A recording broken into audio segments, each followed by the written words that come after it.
Velkommen til DPS. Jeg er svært Elisa. Som altid i dag, der skal vi snakke om, at Arla er nogle douchebags.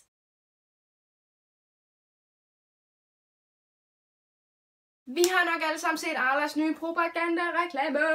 De har nogle fine plakater hængende rundt i byen, hvor der står mælk indeholder calcium, og så nedenunder der kommer der en forskellig fakt. Det er sådan set ligegyldigt, hvad fakten er. Pointen er den måde, reklamen er sat op på, og det skal vi snakke om i dag. De har sat det op således, at når man kommer og læser det, og man ikke er særlig kildekritisk, og bare tænker, at det hele er, som det skal være, og folk kunne aldrig finde på at lyve for en, selvom det selvfølgelig gavner deres finansielle profit.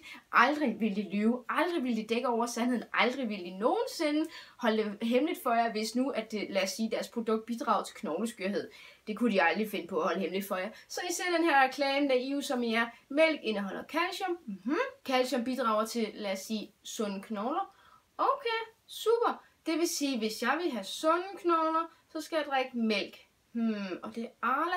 Super, jeg vil købe mig en sødmælk på vej hjem i dag. Det er cirka sådan, reklamen fungerer på rigtig mange, og det er bare så forkert. Og det er derfor, vi i Lørdagstanker i dag lige skal ramse op de ting, som Arla glemmer at nævne for jer. En ting, som vi lige skal runde først og fremmest, det er, selvfølgelig er der calcium i mælk. Det lyver de ikke om, det er rigtigt nok, og calcium er sundt for dig, men den første ting, som der lige skal oplyses, det er, at når du indtager komodermælk og calcium derfra, så får du kun 32% af calciumet i mælken. Men derimod, hvis du nu får noget plantebaseret calcium, lad os sige broccoli, rosenkål, pak choi, sinapsalat, majroblade, persille og grønkål, optages til stedet mellem 40 og 64%. Det vil sige, i bedste tilfælde er det faktisk en fordoblet indtagning af calciumet, end det er i forhold til komodermælk. Yes. Sandheden er, at der findes rigtig mange plantebaserede kilder for calcium, som er meget bedre end komodermælk. Det var den ene ting. Nu skal vi snakke om sammenhæng mellem komodermælk og knogleskørhed. Og så er der rigtig mange, der siger, men jeg har altid lært, at komodermælk giver rigtig sunde knogler og sådan noget.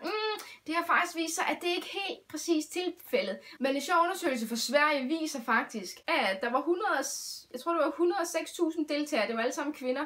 Hvis de drak omkring 3 glas eller over komodermælk om dagen, så havde de 60% større risiko for at få hoftebrud senere i livet, i modsætning til de kvinder, der drak 1 glas eller under af komodermælk om dagen. Hvis man så fokuserede på at få sit calcium fra planter i stedet for, så ville man slet ikke behøve at tænke så meget på hoftebrud, som man egentlig burde gøre, hvis man er typen, der elsker at tylle en mælk ned i nyerne. En anden ting, som Arla nok aldrig nogensinde har lyst til at snakke om, hvilket også er okay, jeg forstår det godt, Arla sælger et produkt, I er dumme nok til at købe det, så selvfølgelig er det her ikke noget, de vil nævne, men der er faktisk tal, statistik, forskning, der viser, at de her vestlige lande, hvor vi blandt andet lever, også som indtager mest komodermælk, vi har større sandsynlighed for, og der er en sammenhæng mellem tallene inden for, hvor meget vi drikker, hvor mange der får knogleskørhed og hoftebrud senere i livet. I forhold til de lande, som slet ikke drikker noget komodermælk, eller har et meget lavt indtag, de har slet ikke noget knogleskørhed eller hoftebrud i forbindelse med. Og nu ved jeg, at der sidder nogen derude og tænker, man skal lige være lidt kildekritisk med, hvad vi siger her på DVPS, men det er lidt sjovt, fordi DVPS er en non-profit organisation. Det vil sige, at vi tjener ikke noget på de her videoer. Vores kilder, vi linker til, som vi tit gør,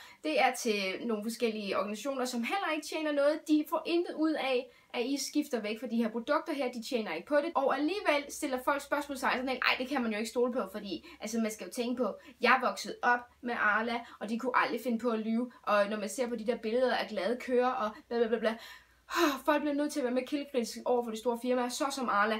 De lever af jer. De lever af, I indtager de her produkter. Undersøg, hvad det gør ved jeres krop. Undersøg, hvad det gør ved det hele taget. Og så undersøg, hvor det her produkt kommer fra. En ting er, hvad det gør ved jer. En ting er, hvor usundt det er for jer. Men en anden ting er, de ting, I støtter ved at købe det her. I støtter voldtægt, I støtter mord, I støtter lidelse.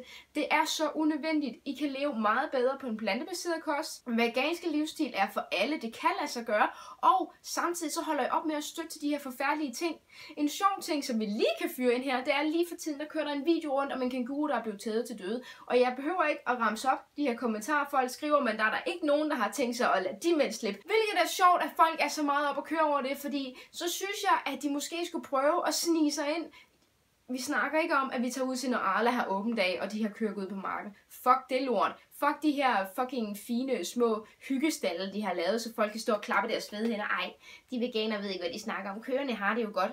Klart har de det. Tag ud til nogle mejerilandbrug, hvor man normalt ikke må komme ind. Sniger ind. Jeg ved godt, jeg må ikke opfordre jer til at gøre noget lovligt. Men rent hypotetisk, hvis I nu sniger ind, så vil I se, at den her behandling, som I ikke synes er okay, som I ikke synes er tolerabel for noget som helst, som I mener, at det burde straffes med døden, det kan være og er i mange tilfælde daglig kost for de her køer, som laver de her produkter, som I indtager, fordi I mener, at calcium er sundt. Men sandheden er, at I kan få calcium meget bedre gennem plantebaseret kost.